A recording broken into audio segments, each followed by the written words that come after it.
Nous sommes désormais en 2023 et le monde du smartphone va apporter son lot de nouveautés, parfois de grandes, parfois de minimes, et c'est ce qui nous laisse à réfléchir si on ne devrait pas garder l'ancien smartphone pour le peu d'évolution. Et sur ce point, je vous comprends. Mais il y a quand même 5 points qui vont arriver sur nos smartphones cette année ou qui vont se développer de plus en plus et je voulais voir ça avec vous et voir ce que vous en pensez. Au passage, si vous avez des attentes, vous pouvez mettre ça dans les commentaires. Ça m'intéresse toujours de savoir ce que vous attendez d'un smartphone en 2023. La première tendance de cette année, il s'agit de la compacité. Out les smartphones compacts. Nous avons des smartphones de plus en plus grands, avec de grands écrans, qui sont assez lourds également, et malheureusement, c'est ce qui se vend le plus face aux smartphones compacts. On ne verra plus d'iPhone mini ou de smartphone en dessous de 6 pouces cette année. Peut-être du côté de chez Samsung ou Apple avec du 6.1 plus ou moins, mais en soi, plus de smartphones en dessous de 6 pouces et c'est un peu dommage puisqu'Apple avec les iPhone X, XS, etc. de 5,8 pouces ou même certains autres constructeurs avaient proposé ça. Actuellement sur le marché, hormis Apple, Samsung et Asus avec le Zenfone 9 en plus petit format, ou du moins en format de démarrage de gamme, nous n'aurons pas énormément de smartphones compacts. La deuxième chose, et ça va vous intéresser, c'est le flagship killer. C'est-à-dire qu'on aura de plus en plus de smartphones qui viendront attaquer directement les smartphones très haut de gamme. Pour ceux qui ne connaissent pas ce terme, ce sont tout simplement des smartphones puissants, ultra performants, qui ont tout pour séduire et tout d'un haut de gamme à moins de 1000 euros. Il y a beaucoup de marques qui proposent ça comme Realme, Xiaomi, Redmi, Poco. Il y a également Oppo avec Sereno. Enfin, soit il y a énormément de marques qui en proposent. Et c'est toujours intéressant d'avoir soit les composants de l'an dernier en termes de processeur, ou même avoir le processeur du moment à un prix beaucoup moins cher. Il y a toujours des petites concessions, mais généralement, au vu de l'avancement de la technologie, elles se font de moins en moins ressentir. Si ce n'est hormis quelques dizaines de hertz en moins sur l'écran, on a maintenant des écrans OLED sur ce genre de smartphone. On a également au minimum 8 Go de RAM. On arrive à avoir 128 Go de stockage au minimum, double SIM, capteur photo de 108 mégapixels. Enfin bref, le flagship killer est pour moi la tendance à suivre cette année. Le troisième point, la charge ultra rapide. C'est présent, il y a des chargeurs de plus de 200 watts fournis avec les smartphones ou vendus accessoirement à part. Cela dépend du constructeur. Mais dans les faits, il y a des marques qui proposent des chargeurs qui dépassent les 200 watts et actuellement, on a Xiaomi qui propose un chargeur de 110 watts. Sur le reste du marché, on a Realme avec des chargeurs de 150 watts. Donc Xiaomi permet de charger le smartphone en 9 minutes, Realme en 15 minutes. Et on a également Oppo qui actuellement propose des smartphones qui se rechargent avec un chargeur 120 watts, mais qui proposera également du 210 watts très prochainement. Et si vous vous posez des questions, ces chargeurs sont au point. S'ils sont commercialisés, c'est que tout est OK.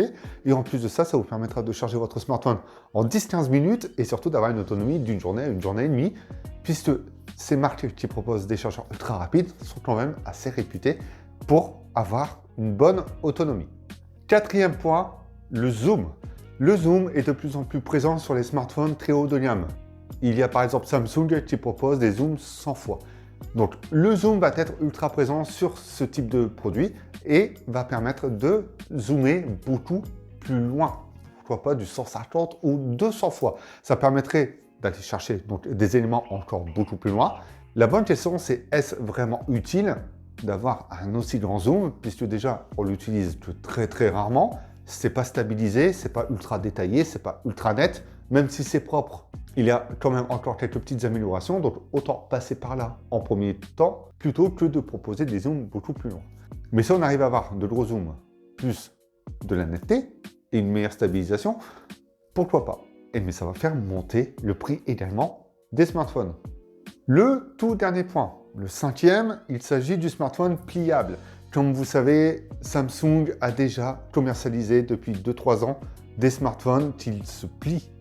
Et il y a d'autres marques qui ont suivi et qui ont commercialisé ça, notamment en Europe. Il y a Honor, il y a Oppo qui arrive, mais il y a également Vivo qui vient de concurrencer Samsung sur ce type de marché. On verra donc en 2023 l'ampleur du smartphone pliable grandir de plus en plus. Ça reprend le premier point, donc ça reprend l'idée du smartphone compact avec un grand écran qui tient dans la poche, notamment pour les modèles flip, mais il y a également, comme les modèles fold, ceux qui se plient et qui sont ultra agréables lorsque l'on travaille ou lorsque l'on souhaite jouer ou visionner du contenu. Pourquoi pas, même si le format est discutable.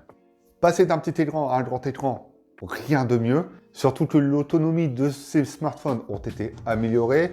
Il y a beaucoup plus d'options proposées. Il y en aura encore plus dans le temps. Les écrans grandissent de plus en plus, notamment comme le Motorola Razr qui permet d'avoir un plus grand écran devant, mais surtout d'interagir avec, comme pour regarder des vidéos, répondre à des SMS, naviguer dans les applications, enfin soit, ça arrive très prochainement. Et j'ai hâte de voir ça. Le petit sixième point, ça c'est le point bonus. Les smartphones à plus de 2000 €. Je sais, c'est abusif, mais il faut le dire quand même, on a des smartphones qui sont commercialisés aux alentours des 2000 €, notamment le plus grand modèle d'iPhone 14 Pro Max qui est aux alentours des 2000 €, et surtout Samsung qui vendait le Fold donc à 1800 €. La technologie aura un prix, et je suis prêt à parier que l'on aura un smartphone commercialisé à 2000 €, et j'espère que tu en vaudras la chandelle, parce que si on a du chargeur 25 watts, si on a juste un capteur photo de 50 mégapixels, etc., et que rien ne suit derrière, le prix devra être complètement justifié si cela arrive, et technologiquement parlant, il devra être au minimum au sommet des attentes, même plus des attentes pour un tel prix. Et surtout hyper innovant, ça va ensemble. Si vous avez des idées, si vous avez des attentes, n'hésitez pas à me le dire dans les commentaires. Vous pouvez également liker et vous abonner. C'est gratuit, ça fait toujours plaisir si vous souhaitez voir d'autres vidéos. D'ailleurs, allez checker celles déjà disponibles sur la chaîne. Je vous dis à bientôt pour d'autres vidéos. Pendant ce temps-là, prenez soin de vous et n'oubliez pas, amusez-vous avec vos smartphones.